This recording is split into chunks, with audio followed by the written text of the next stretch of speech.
Good morning, students. Welcome to Silver Bells Online Education. Myself, Vinod Trivedi. Today, we are going to discuss chapter number 6 I Love You, Teacher in English Language. મિત્રો, છેલ્લા વિડીયોમાં આપણે જોયું હતું Helen Keller એમની અભ્યાસની શરૂઆત એમને કરી દીધી હતી.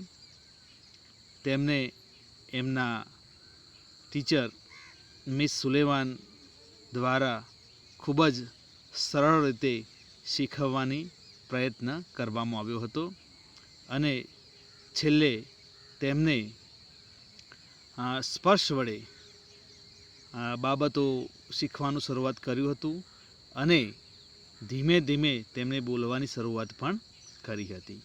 અને છેલ્લા પેરેગ્રાફમાં આપણે જોયું હતું કે જ્યારે હેલન કેલરે પોતાની બેનને બોલાવી ત્યારે એ બેન દોડતી આવી. આના સિવાય જ્યારે તેમને પોતાના ડોગ કૂતરાને કેટલાક કમાન્ડ્સ આપ્યા અને દરેક કમાન્ડને કૂતરો ફોલો કરતો હતો, આ દ્વારા હેલન કેલરને ખૂબ જ ખુશી થઈ અને તેમના માટે આ એક ચમત્કાર હતો અને આ ચમત્કાર પાછળનું કારણ મિસ સુલેવાન હોઈ શકે છે.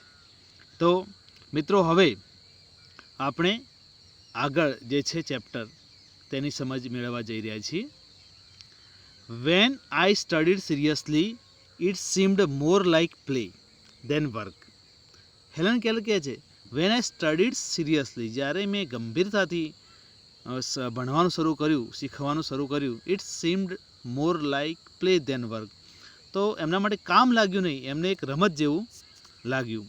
મિત્રો, હંમેશા એવું હોય છે શિક્ષણમાં પણ તમે જો એમાં તમારું મન પરોવીને કામ કરો તો એક રમત લાગતી હોય છે. તો અહીં એ જોવા મળે છે. Whenever anything delighted or interested me, Miss Sullivan would talk about that as if she were a little girl herself. આગળ હેલન કેલર કહે છે કે જ્યારે તેમને હેલન કેલરને કોઈ ખુશીવાળી બાબત બનતી, જ્યારે તે ખુશ થતા અથવા કોઈ બાબતમાં એમને ઇન્ટરેસ્ટ પડતો, ત્યારે Miss Sullivan would talk about that as if she were a little girl herself. તો હેલન કેલરની જેટલી ઉંમરના જાણે હોય તેવી રીતે મિસ સુલેવાન તેની સાથે વર્તન કરતા. મિત્રો, બીજું અહીંયા ખાસ જોઈશું ગ્રામરની એક રચના છે. એઝ ઇફ આવતું હોય તો એના પછી સી આમ તો વોજ આવવું જોઈએ, પરંતુ અહીંયા વર છે. તો આ એક ગ્રામેટિકલ મેટર છે. એઝ ઇફ વાળી વાક્ય રચનામાં પ્લુરલ આવતું હોય છે, બરાબર. હી હોય, સી હોય, તેની સાથે વર આવે છે, તો આ ધ્યાન રાખજો. આની ચર્ચા આપણે ગ્રામરમાં વધુ કરીશું. એઝ ઇફ વાળી વાક્ય રચના.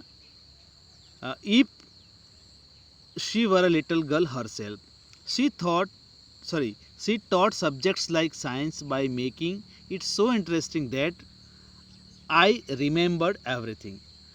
તેમનું એવું કહેવું છે હેલન કેલરનું કે જ્યારે એમના ટીચર એમને સાયન્સ એવી રીતે સમજાવતા, એટલું ઇન્ટરેસ્ટિંગ બનાવીને સમજાવતા કે જેથી કરીને દરેક બાબતો, દરેક નિયમો હેલન કેલરને યાદ રહી જતા.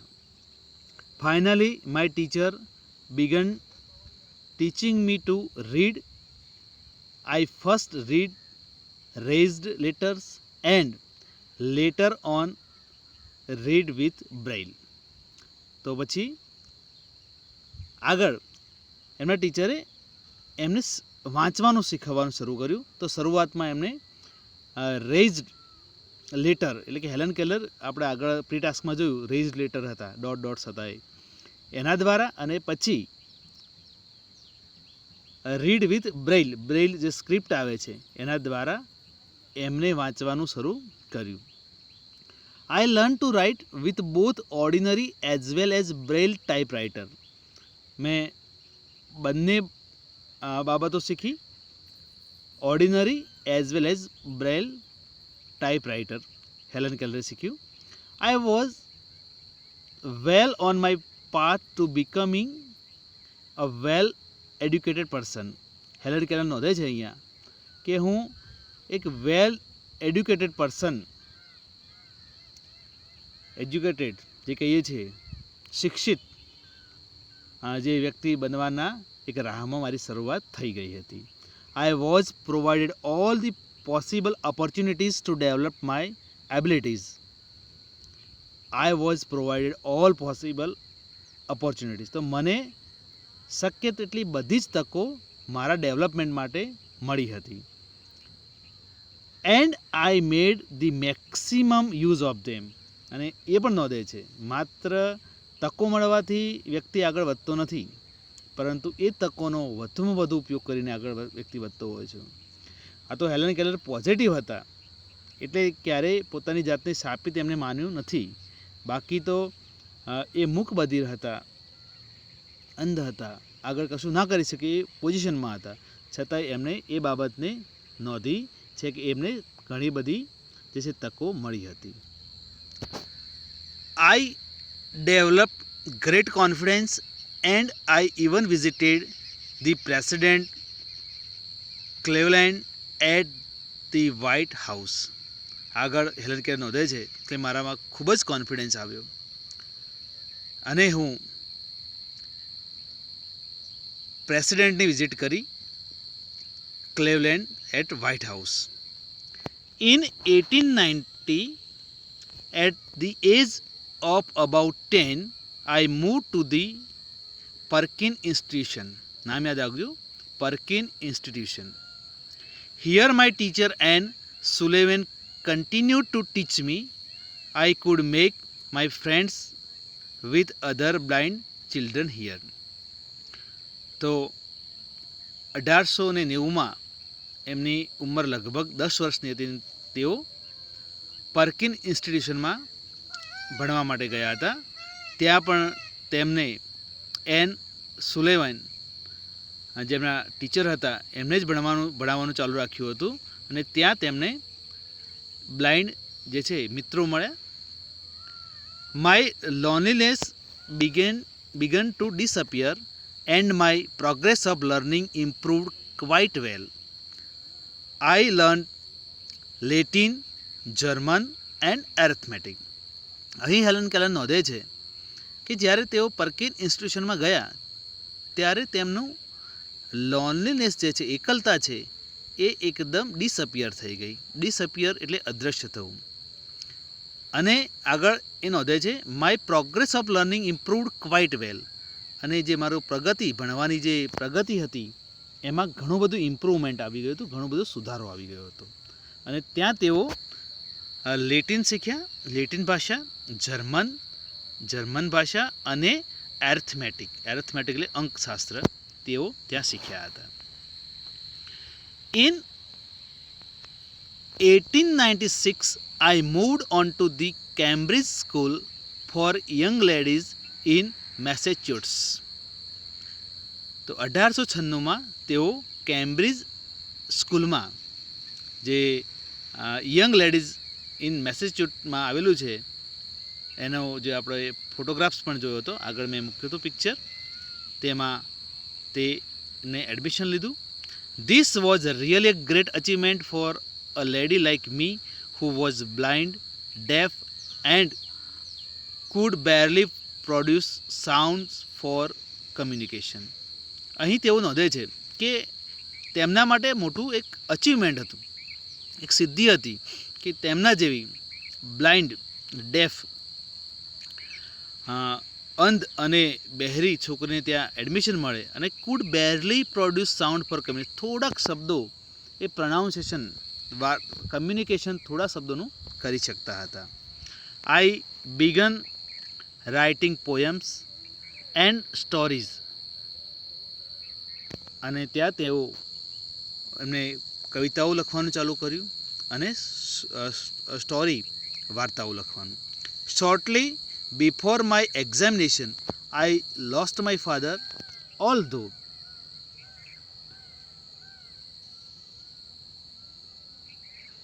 Emotionally disturbed I did my best in the examination.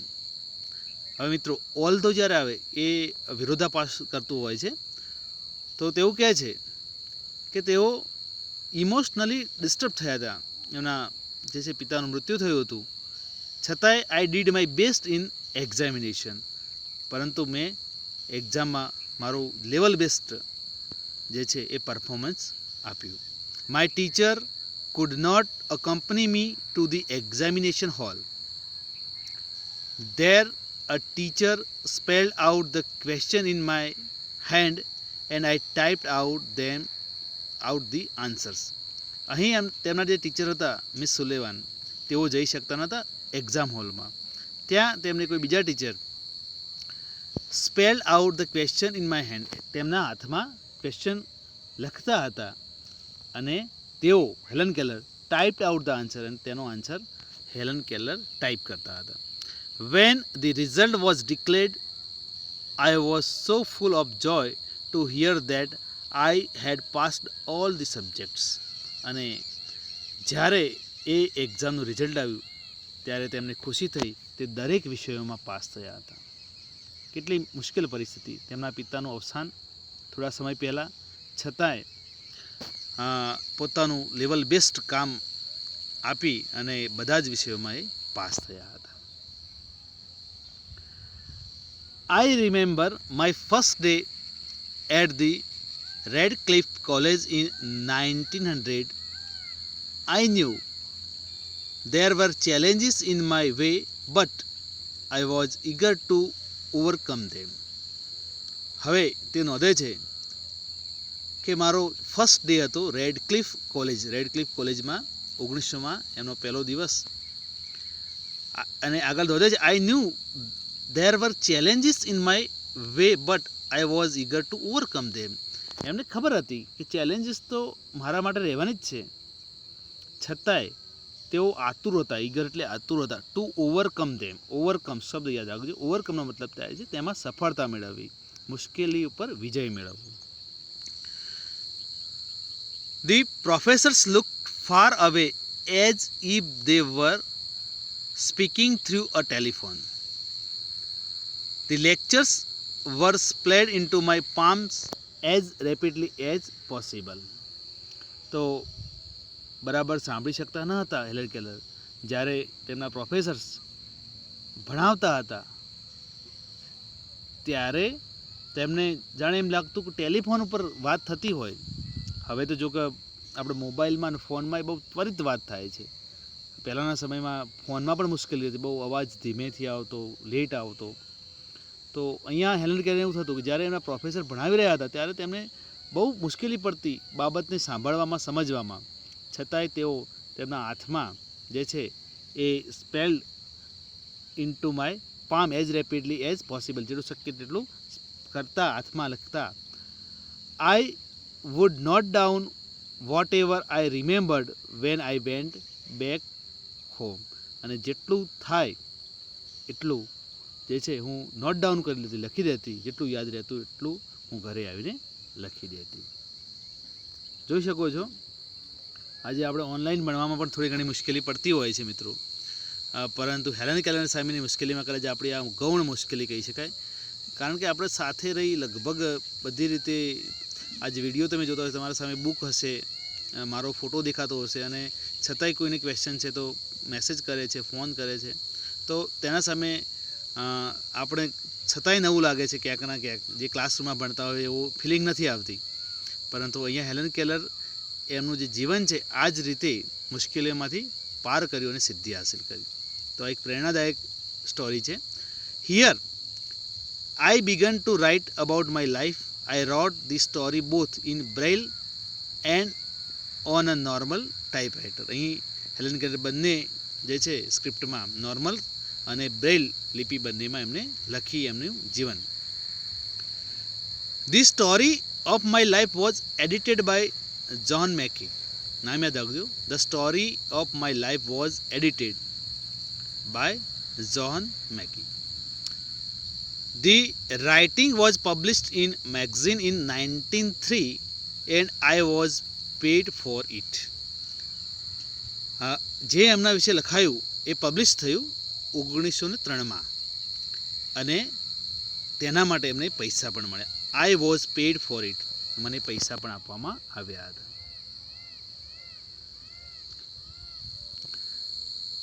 V the blind are as indebted to Louis Braille as mankind is to Gutenberg. તો હેલેન કેલર નોંધે છે કે અમે બધા ઋણી છીએ લુઈસ બ્રેઇલના, કારણ કે આ એક સંશોધકે લુઈસ બ્રેઇલ જે ફ્રાન્સના હતા તેમને બ્રેઇલ સ્ક્રિપ્ટની જે છે એ શોધ કરી હતી અને જેના દ્વારા હેલેન કેલર જેવા અસંખ્ય બાળકો પોતાનું જીવન સુધાર્યું હતું. માટે કહે છે કે અમે જે માનવ જીવન છે અથવા માનવ જાત છે ગુટનબર્ગ નામના સાયન્ટિસ્ટનું ઋણી છે, એ રીતે અમે બધા જે મૂકબધિર અંધ જે વ્યક્તિઓ છીએ એ બધા લુઈસ બ્રેઇલના ઋણી છીએ. એમના દ્વારા શોધાયેલી જે સ્ક્રિપ્ટ વડે અમે અમારું જીવન જે છે એ સારું કરી શકીએ. On 28th June 1904, I graduated from the Radcliffe College. I felt proud that I became the first deaf blind person to earn a Bachelor of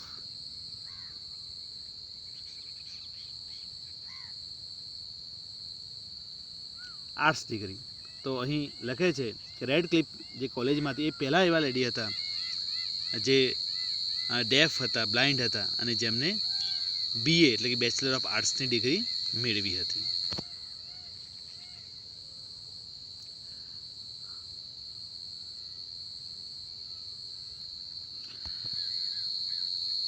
I began to feel that I must educate people on my ways to help the blind. તો એમને એવું feel થવા લાગ્યું હતું કે I must educate people on my ways to help the blind. મારા જીવનમાં જે બ્લાઇન્ડ લોકો આવે એ બધાને મારે હેલ્પ કરવી છે. My prime goal in my life was to spread awareness regarding to the poor neglected state of the blind. હવે જુઓ મિત્રો, ઘણી વખતે આ તો એ સમયની આર્ટ્સની ડિગ્રી કહેવાય, બરાબર, ઘણા વર્ષો પહેલાંની વાત છે, 1800 સદીની આસપાસ વાત છે, 19th સેન્ચુરીની વાત છે. તો ત્યારે લોકો ડિગ્રી મેળવ્યા પછી પૈસાનું વિચારે, અહીંયા એમને એવું વિચાર્યું નહીં. એમને વિચાર્યું કે મારા જેવા જે લોકો છે એમનું જીવન મારે સુધારવું છે. એમની પ્રાયોરિટી છે, prime goal in my life was to spread awareness regarding the poor neglected state of the blind. તો પુઅર જે ગરીબ એટલે જે લોકોને છોડી દેવામાં આવે કે આ લોકો કશું કરી જ ના શકે, નિગ્લેક્ટેડ, ઓકે, નિગ્લેક્ટ કરવામાં આવે, એમને સાઈડમાં કરવામાં આવે, માર્જિનાઇઝ કરવામાં આવે બ્લાઇન્ડ લોકોને, તો એમના વિશે કંઈક મારે અવેરનેસ ફેલાવી છે. અવેરનેસ એટલે જાગૃતતા. Their innate abilities and their inspiration, I had to raise fund not only to sustain a living for myself but also to start project to remove darkness and miseries from the lives of other blind people. તો અહીં એમ કહે છે, નોંધે છે Helen Keller કે મારે આવા લોકોમાં જે શક્તિઓ પડી છે એને ઉજાગર કરવા માટે મારે ફંડ એકઠું કરવાનું હતું. અને એ ફંડ માત્ર મારી લાઈફને સસ્ટેન કરવા માટે નહીં, મારું જીવન ચલાવવા માટે નહીં, પરંતુ એવો પ્રોજેક્ટ હું કરવા માગતી હતી જે લોકો માઇઝરીઝ અને ડાર્કનેસ, અંધકાર અને દુઃખોમાં જે લોકો ગ્રસ્ત છે, જેમનું જે અંધ લોકો છે એમના જીવનમાં અંધકાર અને દુઃખોને દૂર કરવાનો મારો પ્રોજેક્ટ શરૂ કરવાનો હતો. અને તેના માટે મારે ફંડ એકઠું કરવું હતું, પૈસો એકઠો કરવો હતો. I strongly felt that I must give the others what I had gained from my teacher and I strongly felt, મને એવું ફીલ થતું હતું, મને એવો અનુભવ થતો હતો, લાગતું હતું મને કે મને જે મારા ટીચર દ્વારા મળ્યું સુલેમાન એન તરફથી, એ દરેક વસ્તુ મારે બીજાઓને આપવી છે, જેથી કરીને જેમ મેં મારું જીવન સારું બનાવ્યું તેમ બીજા લોકો પણ બનાવી શકે. Then came a dark cloud in my sky. I was deeply concerned about that. My teacher's eyesight was worsening day by day. અહીં હેલેન કેલર નોંધે છે કે એમના જીવનમાં એક કાળું વાદળું આવ્યું, ડાર્ક ક્લાઉડ. અને એ શું હતું? I was deeply concern about that. અને હું એના વિશે ચિંતિત હતી, કન્સર્ન હતી, મારા ધ્યાનમાં હતું કે મારા ટીચરની આઈસાઇટ વર્સનિંગ એટલે કે દિવસે દિવસે ખરાબ થતી જતી હતી. મારા ટીચરની જે આંખોની દ્રષ્ટિ છે, આઈસાઇટ, એ ખરાબ થઈ રહી હતી. As a result, she could not see clearly. She was brave enough to fight against her problem, but I was sorry because she did not heed to her problem. અહીં લખે છે કે as a result she could not see clear, એ બરાબર હવે જોઈ શકતા ન હતા મિસ સુલેવાન, છતાં એ બહુ બ્રેવ હતા, enough to fight against Har problem, દરેક પ્રોબ્લેમ જે છે એના સામે એમનામાં શક્તિ હતી, બહુ બહાદુર હતા કે કોઈ પણ પ્રોબ્લેમનો એ સોલ્યુશન લાવી શકતા હતા. પરંતુ but I was sorry because she did not hit to her problem, પરંતુ આ એમની આઈ સાઇડનો પ્રોબ્લેમ એ જે છે એ માંથી એ મુક્તિ મેળવી શક્યા નહીં. Problem of her eyes instead C continued to help me, અને એનું કારણ છે કે એમની આંખોની પરવા કર્યા વગર હેલન કેલરને શીખવતા હતા, જેથી કરી અને એમની જે આંખોની દૃષ્ટિ ગુમાવવાનો સમય આવી ગયો હતો, આંખોની દૃષ્ટિ ખરાબ થઈ હતી, છતાંય તેમનો સમય જે છે અને આંખોની જે શક્તિ છે એ હેલન કેલર માટે એમને લગાવી હતી. At last my teacher lost her eyesight completely and became blind by the year 1935. She sacrificed her eyesight for me. અને છેલ્લે હેલન કેલર કહે છે કે છેલ્લે મારા જે શિક્ષિકાએ તેમની આંખો ગુમાવી દીધી, eyesight completely, okay, lost her eyesight completely and became blind by the year 1935. 1935માં એ સંપૂર્ણ અંધ બનાવ્યા હતા. અને તેઓ હેલન કેલર એ પણ લખે છે સી સેક્રિફાઇઝ, સી એટલે મિસ સુલેવાન, હર આઈસાઇટ ફોર મી એટલે લખે છે કે મિસ સુલેવાને તેમની આંખો જે છે એ મારા માટે એટલે કે હેલન કેલર માટે જે છે એ બલિદાન આપી દીધું. What a great sacrifice it was, અને કેટલું મહાન બલિદાન છે. સેક્રિફાઇસ એટલે બલિદાન થાય. If she had not supported and encouraged me to learn, I would not have enjoyed the beauty of the world. અહીં એ લખે છે કે જો તેમને મને સપોર્ટ ના કર્યો હોત, એન્કરેજ્ડ હિંમત ના આપી હોત શીખવા માટે, તો કદાચ હું આ જે છે વિશ્વની જે બ્યુટી, દુનિયાનું જે સુંદરતા છે એને માણી શકતી ના હોત. I can not think myself apart from her, my heart always speaks I love you teacher. Helen Keller લખે છે કે I can not think myself apart from her, હું મારી જાતને એમનાથી દૂર ક્યારેય વિચારી શકતી નથી, અને તેથી જ માય હાર્ટ ઓલવેઝ સ્પીક્સ, અને મારું હૃદય હંમેશા કહે છે આઈ લવ યુ ટીચર, હું તમને પ્રેમ કરું છું. એમના શિક્ષિકા માટે એમના શબ્દો વાપર્યા છે. તો આ પ્રમાણે આપણે આ લેસન પૂરો કર્યો છે મિત્રો. કોઈ પણ ક્વેરી ક્વેશ્ચન હોય તો તમે પૂછી શકો છો. સાથે હોમવર્કમાં આના જે ક્વેશ્ચન આન્સર છે ટેક્સ્ટ બુકમાં આપેલા છે, તો તેના ક્વેશ્ચન આન્સર તમે લખશો. Thank you. Have a nice day. Take care.